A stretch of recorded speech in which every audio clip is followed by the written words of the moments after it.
Presence of God, you're in trouble. Every time. Every time you miss your devotional life, every time you miss your time of prayer, every time you miss your time of reading the Word, as a Christian, you're in trouble. And every time you hear the gospel and do nothing about it, you're in trouble. You're in eternal trouble.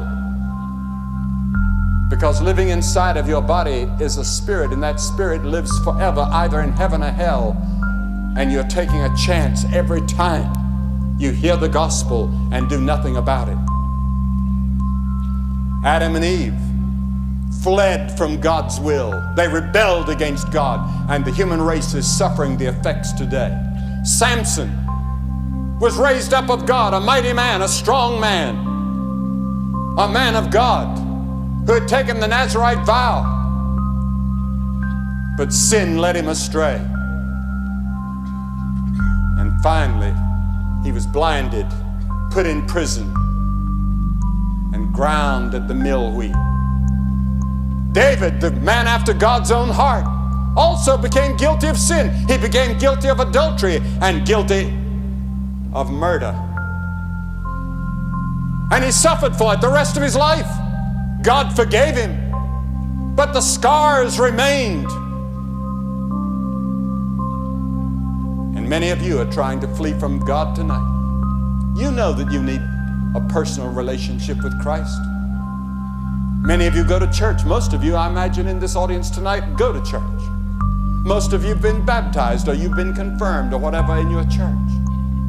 But you are not sure that Christ lives in your heart. You're not sure that your sins are forgiven. You're not sure that if you died, you'd go to heaven. If you have a doubt about it, you ought to settle it this very night. You're fleeing from God. Many of us flee by travel. You know, we live on airplanes, and that is when the controllers allow us to fly. And we live in hotels or motels. And we see people traveling in airports. Thousands of people. And I just wonder where they're going. Many people are so restless today that they just want to travel from place to place. They can't sit still. We met a couple this summer, my wife and I did, and they have homes in different parts of the world. And they said, we're so restless, we can't stand any place more than 2 weeks at a time. Then they get on a jet and go to another place. Restless, fleeing. And many people flee into the lust for things. You see people just buying for the sake of buying, and there are many people that have become compulsive shoppers just as they're compulsive drinkers.